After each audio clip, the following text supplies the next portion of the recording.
I've spent over 100 hours looking for One Piece theories, and when I found these, I couldn't sleep for a week. So since I don't want to keep this to myself today, I bring you another 6 One Piece theories that won't let you sleep. Remember, this video is the second part, the first one in which there are more theories, so you will have them in the pinned comment. Now let's start with the video. 6th theory: Luffy might die at the end. This theory is quite shocking, and is based on several hints that the creator of One Piece, Eiichiro Oda, has dropped throughout the series. The main idea is that Luffy, the protagonist, might die at the end of the story. Let's break down this theory in a simple and detailed way. First, let's think about Luffy's main goal: to become the Pirate King. We know that the last Pirate King, Gol D. Roger, was publicly executed.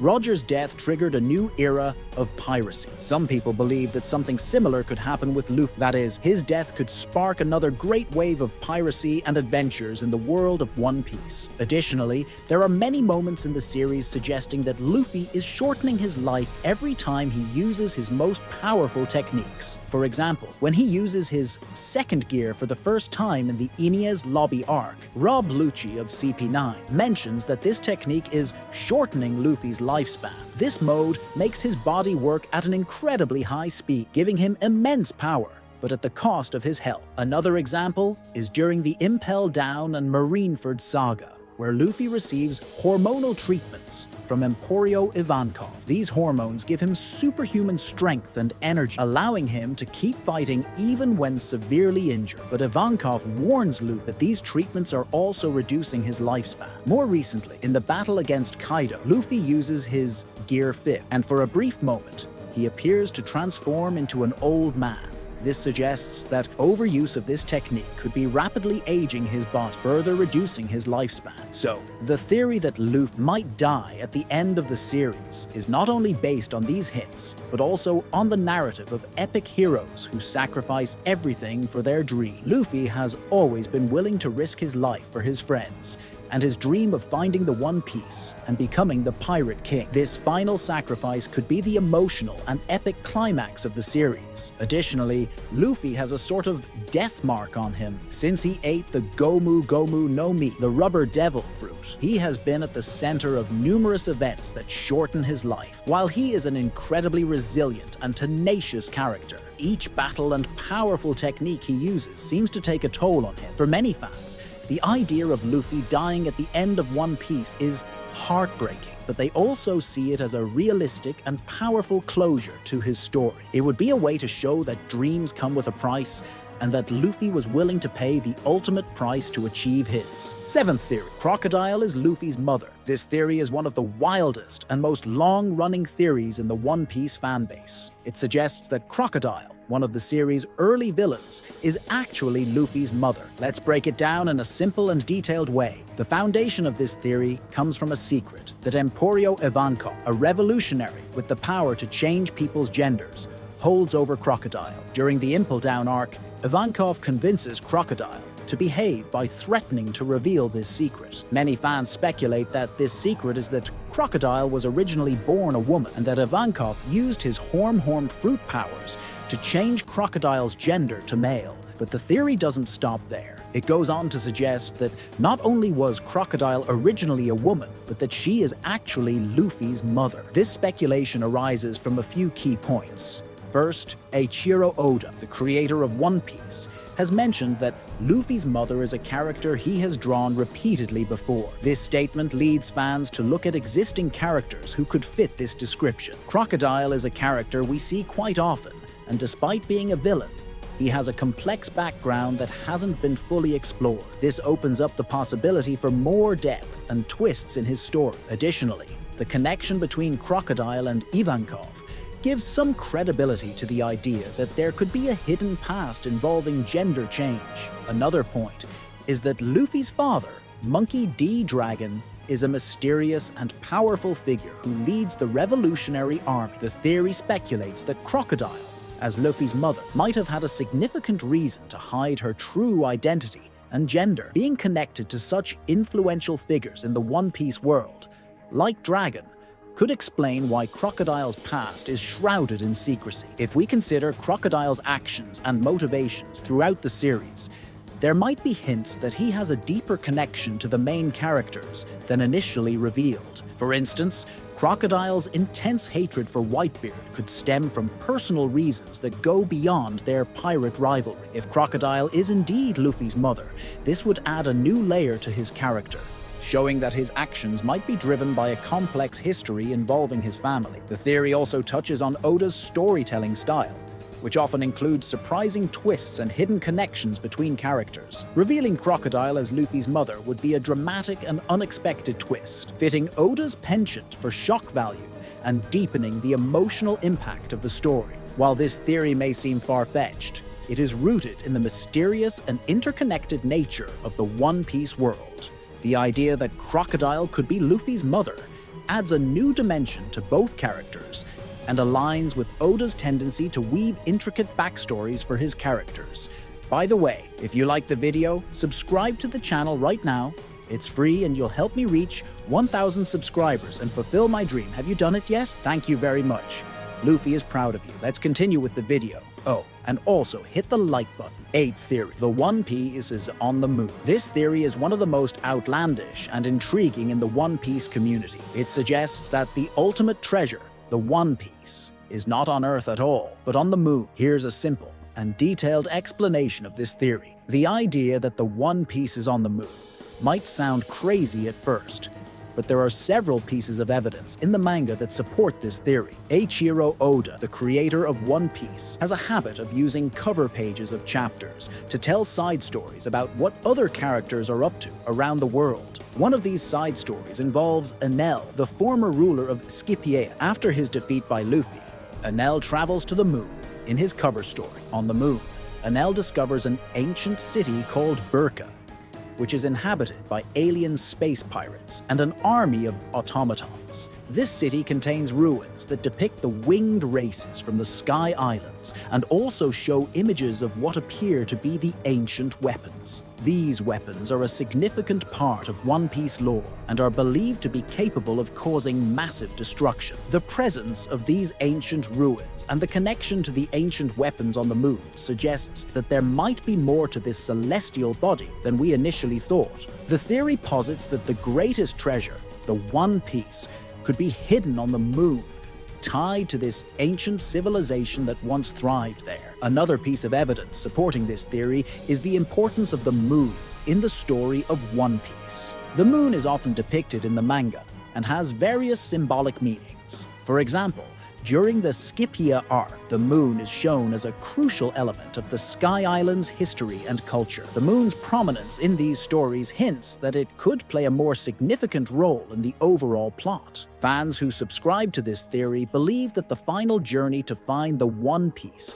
might involve traveling to the moon. The idea is that the Straw Hat Pirates will uncover clues on Earth that eventually lead them to this extraterrestrial destination. Given the advanced technology and ancient secrets tied to the moon, it makes sense that the ultimate treasure could be hidden in such a remote and mysterious location. Additionally, Oda's storytelling often involves grand, unexpected twists. Revealing the One Piece to be on the moon would be a monumental twist that fits with his style of surprising the audience. It would also expand the world of One Piece beyond Earth, adding a new layer of adventure and exploration. In the manga, there are other subtle hints that point to the significance of the moon. For instance, the ancient text found in the ruins of Shandoran Scipio mentions a city of gold, which ties into the idea of ancient civilizations and their lost treasures. This text, combined with Enel's discoveries on the moon,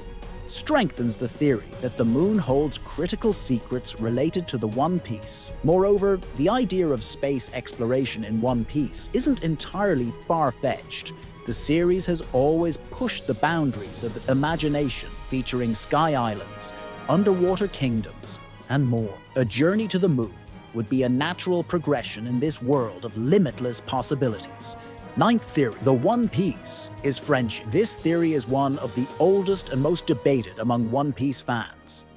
It suggests that the One Piece, the ultimate treasure everyone is searching for, isn't a physical object, but the friendships and experiences gained throughout the journey. Let's break down this theory in a simple and detailed way. The foundation of this theory comes from the numerous hints dropped by Eiichiro Oda, the creator of One Piece, that the journey and the bonds formed along the way are crucial elements of the story. One Piece is filled with themes of camaraderie, loyalty, and the adventures shared by Luffy and his crew. These themes have led many fans to believe that the true treasure might be the relationships and memories made during their journey. One of the key pieces of evidence supporting this theory is the declaration made by Oda himself. He has stated that the One Piece is a tangible reward and not something abstract like friendship or the adventures themselves. However, fans argue that Oda's statement could be a way to mislead readers, maintaining the surprise for the series' conclusion.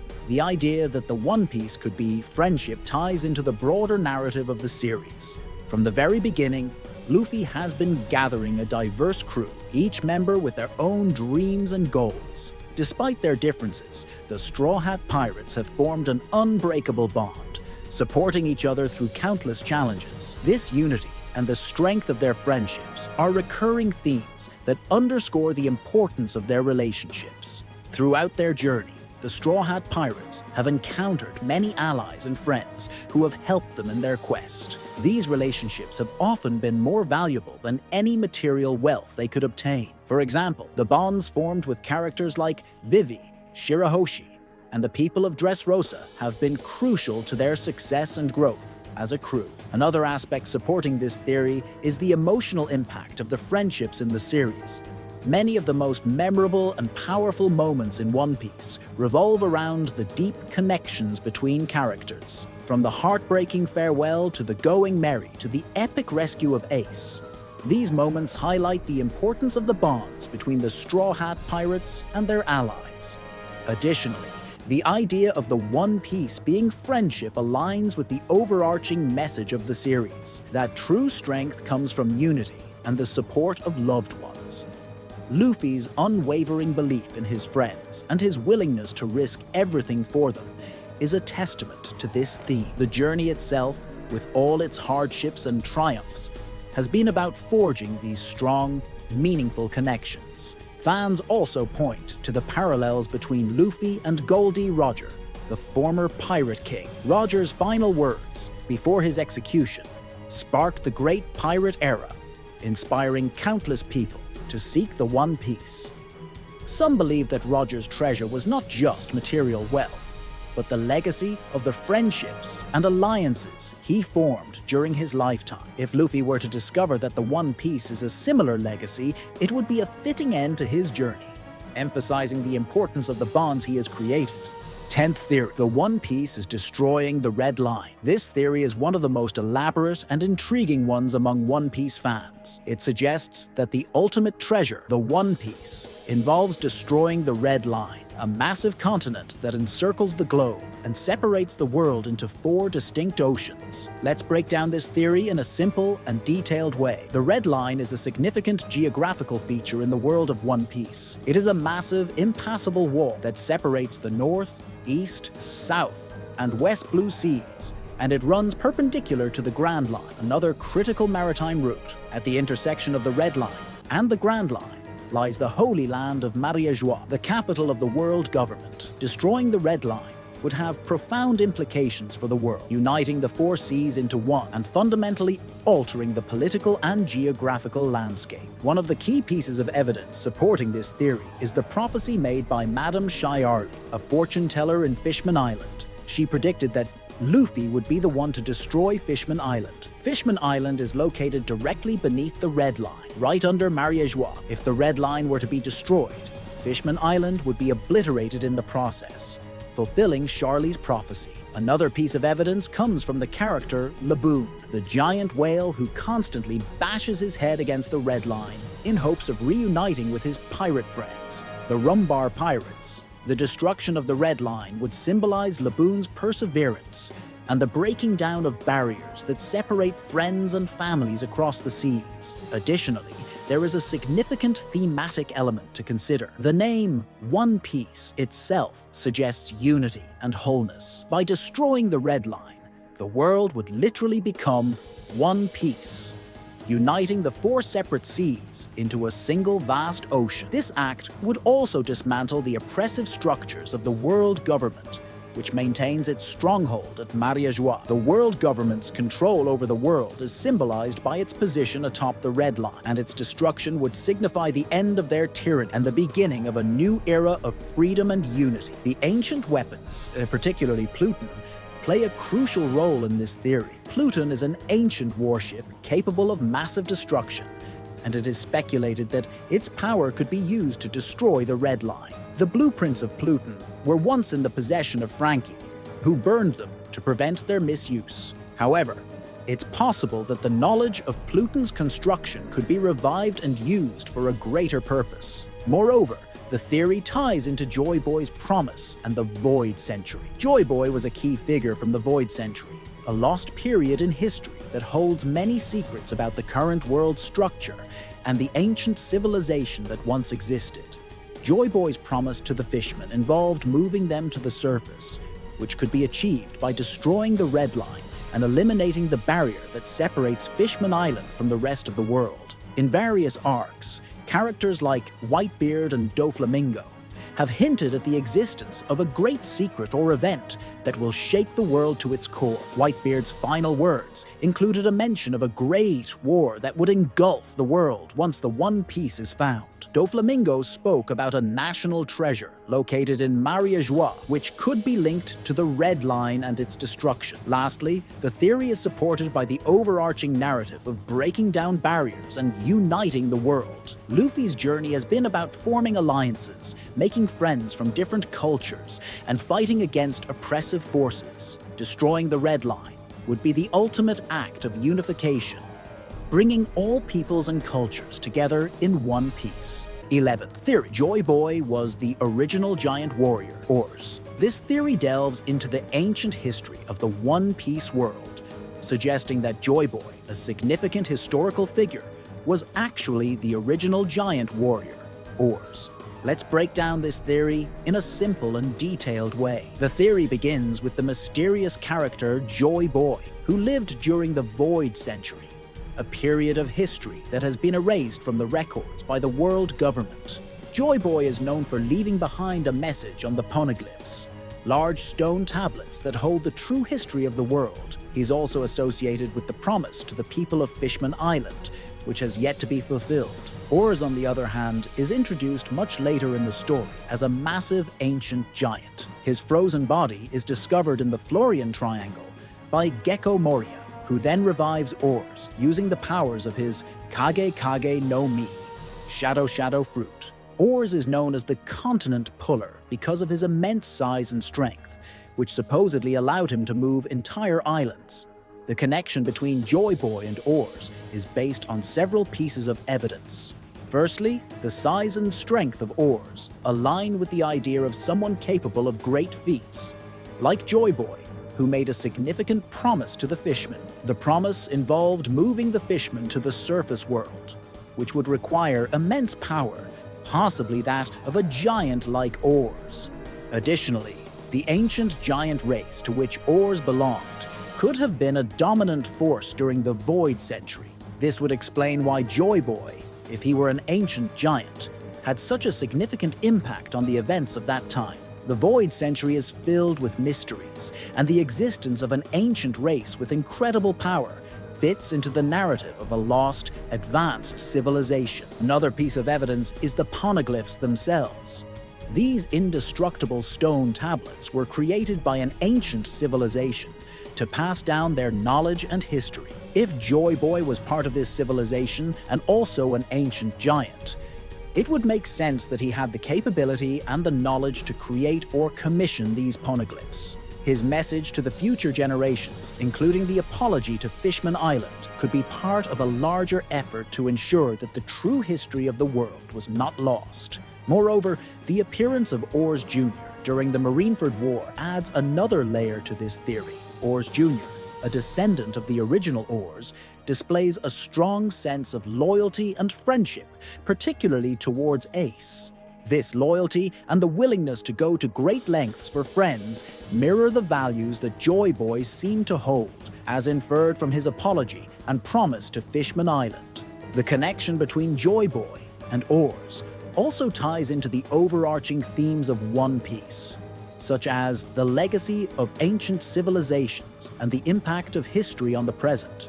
If Joy Boy was indeed the original oars, it would provide a tangible link between the events of the Void Century and the current timeline, making the story's historical depth even richer. Furthermore, the idea of Joy Boy being an ancient giant warrior adds a dramatic and epic element to the story. It paints a picture of a bygone era filled with colossal beings and grand promises, setting the stage for the revelations that will come when the true history of the Void Century is finally uncovered. If you're still hungry for more, in the pinned comment, you have the first part with even more theories. And since you're on your way down, leave a like and a comment of support. See you in the next video.